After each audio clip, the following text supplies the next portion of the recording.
नमस्कार मित्रों, मैं डॉक्टर निखिल अग्निहोत्री कामठी से कुछ ज़रूरी बातों को आपके साथ शेयर करने के लिए मैसेज फॉरवर्ड कर रहा हूँ। अभी मैं देख रहा हूँ, मैं खुद कोविड वार्ड में काम कर रहा हूँ। पिछले कुछ दिनों से कोविड पेशेंट्स को देख रहा हूँ। सारे पेशेंट्स का हम लोग हिस्ट्री नोट डाउन करते हैं, पेशेंट को कैसे बीमारी हुई, कैसे इन्फेक्शन हुआ, कहाँ से आया। कम्युनिटी स्प्रेड में तो बताना बहुत मुश्किल होता है इन्फेक्शन कहाँ से आ रहा है, लेकिन एक कॉमन ट्रेंड जो मैं देख रहा हूँ कि लोग जब अभी लोगों को अगर फीवर आता है, बुखार आता है, लोग अभी भी सुधरे नहीं हैं, अभी भी पुराने ढर्रे पे चल रहे हैं। बुखार आने के बाद सबसे पहले 2-3 दिन आप घरेलू नुस्खा आजमाते हैं। घरेलू नुस्खे से काम नहीं हुआ, आप पैरासीटामॉल ये वो टैबलेट लेके अपने मन से खा रहे हैं। फिर उसके बाद आप नज़दीक के डॉक्टर को दिखा रहे हैं। नज़दीक के डॉक्टर कोई दवाई देता है बुखार की, सादा सर्दी बुखार समझ के। फिर वो ठीक नहीं होता 2-3 दिन बाद। फिर उसके बाद टेस्ट का दौर चलता है। कभी ब्लड टेस्ट, कभी यूरिन टेस्ट, कभी वही विडाल निकल जाता है। कोई मलेरिया, कोई डेंगू, कोई टाइफाइड कर रहा है, टाइफाइड पॉजिटिव आ जा रहा है कोइंसिडेंटली, और टाइफाइड की ट्रीटमेंट चालू हो रही है, उसमें और 3-4 दिन पास हो रहे हैं। मतलब कुल मिला के कैसे भी करके बस 8 से 10 दिन पास करना है। कोरोना नहीं है, कोरोना नहीं है, और कोरोना बोल नहीं है बोल बोल के अपनी आंख मूंद करना है। आपकी आंख बंद करने से क्या आंख बुझ जाएगी? ये इतने लोग क्या बेकार में मर रहे हैं? ये आपको अभी भी आप जागे नहीं हो? ये 8 से 10 दिन आप ऐसे घरेलू नुस्खे लगा के जीपीस के पास ट्रीटमेंट लेके, या मैं ये नहीं बोलता जनरल प्रैक्टिशनर दिखाओ मत, दिखाओ, लेकिन वहाँ पर ये मलेरिया, टाइफाइड, ये डेंगू, ये विडाल टेस्ट, ये क्या मतलब है? एपिडेमिक का टाइम है भाई, एपिडेमिक के टाइम दूसरा कोई इन्फेक्शन होता ही नहीं है। सिर्फ कोविड ही एग्जिस्टेंस में है अभी। बुखार आया, सीधा जाके पहले टेस्ट कराओ कोविड का और तुरंत ट्रीटमेंट चालू करो। क्या टाइम पास करते हो? 8वें 10वें दिन के बाद आपको ब्रीथलेसनेस होने लगता है, सांस रुकने लगती है, अस्थमा जैसा फील करते हो। फिर आप भागते हो कोविड टेस्ट कराने, Covid test negative. Covid test अभी पॉजिटिव आ नहीं रही, बहुत से पेशेंट में देखने में आ रहा। आरटीपीसीआर निगेटिव आ रहा है। आरटीपीसीआर निगेटिव आया, आप बोलते मेरे को कोरोना नहीं है, बाकी कुछ भी हो लेकिन कोरोना नहीं है। अरे भाई, सांस फूल रही, दम फूल रही है, निमोनिया डेवलप हो रहा है, लंग्स डैमेज हो रहे हैं अंदर से, कोविड नहीं है। आरटीपीसीआर क्या कोई ब्रह्मा की लकीर है जो बता देगा कि कोविड है नहीं है? जो लंग पैथोलॉजी हो रही है अंदर में, एचआरसीटी जो चेस्ट बता रहा है कि 7%, 10%, 12%, 15%, 18-20% का स्कोर जो जा रहा है, वो ऐसे ही जा रहा है। लोगों की डेथ हो रही है। और उस समय आप जब भागते हो ना इमरजेंसी में, उस समय आपको ना तो बेड मिलता है, ना ऑक्सीजन मिलता है, ना ट्रीटमेंट मिलता है, ना डॉक्टर मिलता है। कहाँ से होगा इतने पैनिक सिचुएशन में? पहले ऑलरेडी पैनिक मचाओ आप, और पैनिक में और खुद को और परेशान कर रहे हो। इस तरह से काम नहीं होता है, लापरवाही से काम नहीं होता है। आपको बुखार आया, आपको पहले ही दिन टेस्ट करना चाहिए, आपको पहले ही दिन जाना चाहिए। और नहीं तो फिर कोविड का ट्रीटमेंट शुरू कर ही दो एटलीस्ट। अगर नहीं कुछ कर रहे हो तो घर से आइसोलेट हो जाओ, बाकी लोगों से दूर रहो, बाकी लोगों को इन्फेक्टेड मत करो। कि नहीं बस कोइंसिडेंटली अगर किसी को पता चल भी जाता है, वो ट्रीटमेंट ले भी लेता है, तो 15 दिन क्वारंटाइन रह गया, 15 दिन के बाद वो समझता है मैं तो सुपरमैन बन गया, मेरा कोरोना ठीक हो गया, मेरी रिपोर्ट नेगेटिव आ गई। वो चल के इधर उधर गाँव में मस्त घूमता है। अरे भाई, जब तुम निगेटिव स्टेट में आते हो, वही स्टेट सबसे ज़्यादा इन्फेक्टिव स्टेट होती है। उसी समय सबसे ज़्यादा वायरसेस हमारी बॉडी से शेड ऑफ होते हैं, और वो वायरस हमारे आसपास के लोगों को जम के इन्फेक्ट करते हैं, क्योंकि उनने अपना कोर्स हमारी बॉडी पे पूरा कर लिया। 15 दिन का उनका खेल हो गया। अब हमारे को टाटा बाय बाय करके वो हमारे आसपास दूसरा होस्ट, कोई दूसरा शिकार ढूंढते हैं। और वो हमारे नज़दीक का ही कोई होता है, या तो हमारे घर का, या अपना दोस्त, या अपना रिश्तेदार, जिसको हम फ्री में इन्फेक्शन बांटते रहते हैं और बड़ी खुशी से बताते हैं कि मेरा तो निगेटिव आ गया हूँ, मैं निगेटिव हूँ। अरे भाई, तू निगेटिव, बाकी लोगों को पॉजिटिव कर रहा है। 20 दिन चैन से बैठ के टिका नहीं सकते एक जगह अपनी। ठेका लेके रखा है सारे मार्केट में घूमने का। लोग खुद गलतियां कर रहे हैं और लोग खुद भुगत रहे हैं। सड़कों पे लाशें दिखेंगी, देखना। ये जो कई कई बॉडीज होती है जो एनएमसी देखती है, एनएमसी भी देखती है। पेपर सबसे बड़ा एविडेंस बन गया विषय में। कोविड रिपोर्ट अगर पॉजिटिव है तो एनएमसी बॉडी ले जाती है डिस्पोज करने के लिए, और कोविड रिपोर्ट नेगेटिव है तो एनएमसी बॉडी नहीं ले जाती। बॉडी सीधा हैंड ओवर होती है रिलेटिव को। पेशेंट मरा तो वायरल निमोनिया से ही है ना। अब वो वायरस कौन सा था, ये किसने डिटेक्ट किया? मैं बोल रहा हूँ वो कोविड ही है।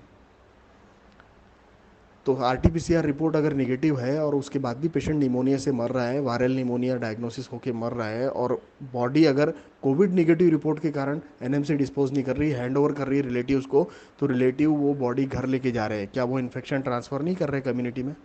क्या वो इन्फेक्शन कैरी नहीं कर रहे अपने घर तक? ऐसा कोई भी पेशेंट जो निमोनिया से डेथ हो रहा है, उसको कोविड ही समझो, भले आरटीपीसीआर उसका निगेटिव आया हो। ये खिलवाड़ हो रहा है अपनी जान से। ऐसी बॉडीज़ आप हॉस्पिटल से सीधे शमशान घाट ले जाओ, और बहुत केयरफुली डिस्पोज करो, खुद भी अगर कर रहे हो तो। मत ले जाओ घर पे उनको। मत लाओ ऐसी बॉडीज़ को घर पे, भले आपका कितना ही अजीज़ कितना ही करीबी हो। जज्बात एक तरफ है, बाकी ज़िंदगियाँ एक तरफ। एक अगर मर गया तो उसके पीछे सारा घर नहीं मार देना पड़ता। बहुत सावधान रहने की ज़रूरत है। ये सिचुएशन बहुत ख़राब हो गई है, हाथ से बाहर चले गए हालात। मेडिकल सिस्टम क्रैश हो रहा है, वेंटिलेटर नहीं है, बाईपेप नहीं है, ऑक्सीजन नहीं है, दवाइयाँ नहीं है, हॉस्पिटल में बेड नहीं है, डॉक्टर्स नहीं है, सब कम पड़ रहा है। इसके बाद और क्या सिचुएशन है, इससे भयानक और क्या, कल्पना भी नहीं कर सकते हम लोग क्या आएगा। अभी भी लोगों को सावधान होने की ज़रूरत है, बहुत ज़्यादा केयरफुल रहने की ज़रूरत है। कई लोग बोलते हैं वैक्सीन लिया मैंने, वैक्सीन लेने के बाद मैं पॉजिटिव आ गया, वैक्सीन ली तो मेरे को इन्फेक्शन हो गया, वैक्सीन लेने से कोरोना हो गया। ऐसा नहीं है। वैक्सीन का एक पर्टिकुलर डोज होता है, पर्टिकुलर कोर्स होता है, पर्टिकुलर टाइम ड्यूरेशन होता है। उस टाइम पीरियड के बाद ही वैक्सीन आपके बॉडी में एक्टिव होती है, उस टाइम पीरियड के बाद ही आपकी शरीर में एंटीबॉडीज़ बनते हैं। इन बिटवीन अगर आपको कोई इन्फेक्शन अपॉर्चुनिस्टिकली अगर कोविड का लग गया तो आप कोविड से आपकी हालत ख़राब होनी ही है। वैक्सीन लेने गया था और मेरे को इन्फेक्शन आपको लगा, वैक्सीन से नहीं लगा, मगर वैक्सीन लेने आप जहाँ गए थे वहाँ कम्युनिटी स्प्रेड की वजह से आपको इन्फेक्शन लग गया। कोई तो भी आया था जो नेगेटिव हो के आया था और फ्री में बांट के चला गया आपको। ये जो 15 दिन के क्वारंटाइन से निकल कर और फिर घूमने वाले जो लोग हैं ना कि मैं तो नेगेटिव हो गया, यही बहादुर हैं ये फैलाने वाले, और ऐसे ही लोग फैला रहे हैं इन्फेक्शन। जाने अनजाने कितने ही कैरियर्स हैं। अभी 50 से 60% लोग पॉपुलेशन में कैरियर का काम कर रहे हैं और इन्फेक्शन स्प्रेड कर रहे हैं। उनको खुद को भी नहीं पता कि मेरे को ये कोविड है, बिकॉज वो सिम्टोमेटिक है। ऐसे कई लोग हैं जो फैला रहे हैं। नए स्ट्रेन आ गए वायरस के। 12 घंटे में पेशेंट का जो सिटी का स्कोर है वो 2 से 12 पे चला जाता है, 12 से 22 पे चला जाता है। 12 घंटे में आप घर से लाते हो पेशेंट हॉस्पिटल में, पेशेंट अगले दिन सुबह पेशेंट की बॉडी निकलती है वहाँ से, और आप बड़े चीख चीख के हॉस्पिटल से लड़ते हो कि हम तो चलता फिरता लाए थे, 90 का सेचुरेशन था, 2 का सिटी स्कोर था, ऐसे कैसे मर गया। ये नया स्ट्रेन है भाई साहब, नया स्ट्रेन है। 12 घंटे में 80% लंग खा जाता है, डैमेज कर देता है, मौका नहीं देता संभलने का। कोई दवा काम नहीं करती, कोई वेंटिलेटर सपोर्ट नहीं करता। वेंटिलेटर सपोर्ट कैसे करेगा, हार्ट बंद हो जाता है पेशेंट का। कैसे दिमाग में लोग कल्पना लड़ते हैं कि लोग लाशों को वेंटिलेटर लगा के डॉक्टर रखते हैं। अरे कैसे रखेगा भाई, एक फूटा हुआ बलून में हवा कैसे भरोगे आप, भर ही नहीं सकते। आप में ताकत है, भर के बताओ मेरे को। जो चीज़ पॉसिबल नहीं है, जो चीज़ नहीं हो सकती, उन चीज़ों के पीछे दिमाग क्यों लगा रहे हो। अरे जो फैक्ट है, अभी आप फैक्ट को देखो, सच्चाई को देखो, सत्य के धरातल पे खड़े होकर सोचो तो। आप क्या खिलवाड़ कर रहे हो अपने साथ में, काढ़ा पी रहा हूँ, पैरासीटामोल खा रहा हूँ, डॉक्सी खा रहा हूँ। अरे मत करो ये सब यार। आरटीपीसीआर कराओ, आरटीपीसीआर निगेटिव आ रहा, फिर भी कोविड का ही ट्रीटमेंट लो। किसी भी फीवर को सादा फीवर मत समझो। महामारी का समय है, एपिडेमिक का दौर है, यहाँ पे फीवर सादे नहीं होते भाई साहब। यहाँ हर फीवर कोविड ही है।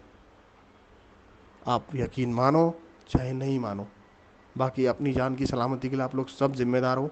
मेरा जो अनुभव था मैंने आपके साथ शेयर किया। अगर इसके कारण किसी की जान बचती है तो मैं अपने आप को बहुत धन्य समझूंगा। Thank you very much. एक ड्यूटी समझ के आप लोगों के साथ शेयर कर रहा हूँ। प्लीज़ आगे फॉरवर्ड करिए, सुनिए, कुछ सीखिए, समझिए इस मैसेज से। मेरे अगर मैं आपको सिखाने में सक्षम हुआ तो मैं बहुत खुद को धन्य समझूंगा। Thank you.